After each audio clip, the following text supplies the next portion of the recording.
दर्शकवृन्द नमस्ते नमस्कार, यहाँलाई हार्दिक स्वागत छ। यतिखेर भने रोल्पाको गङ्गादेवको गङ्गादेव गाउँपालिकामा एकदमै मात्रामा भारी वर्षाको सुरुवात भएको छ। यतिखेरको समयमा एकदमै जोडसँगले पानी परिरहेको अवस्था यतिखेरको समयमा सिर्जना भएको छ। देख्नुहोस्, यहाँ पानीको झरी यस प्रकार रहेको छ। यद्यपि यो पानी योभन्दा अगाडिबाट आएको हो र एकदमै जोडसँग परिरहेको छ।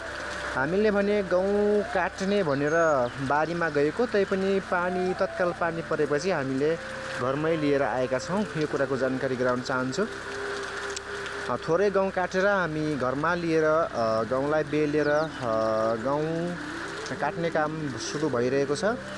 यो भन्दै गर्दा अबको समयमा यो गहुँ खेतीपाती ढल्याउने कतिपयको गाउँघर छरछिमेकहरूतिर त खेतीपाती ढल्याउने लगायत जोत्ने छर्ने काम पुरा भइसकेको छ। रोल्पाको राङ डाँडामा भने एकदमै मात्रामा यो गहुँ ढल्याउने काम पनि अझै सकिएको छैन। यो कुराको जानकारी गराउन चाहन्छु।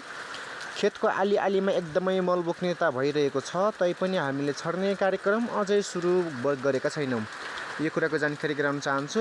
एकदमै मात्रामा आकाशीय अवस्था एकदमै मात्रामा नाजुक रहेको छ। कालो बादलको साथमा पानी परिरहेको अवस्था यतिखेरको समयमा जानकारी गराउन चाहन्छु। यो कुराको जानकारी गराउन चाहे। एकदमै मात्रामा सम्पूर्ण क्षेत्रमा एकदमै पानी भारी वर्षातको सुरुवात भएको छ। यो कुराको जानकारी गराउन चाहन्छु। एकदमै मात्रामा यो पानी कतिखेरसम्म आउँछ त्यो त थाहा भएन, तैपनि यो पानी भने परिरहेको छ होइन।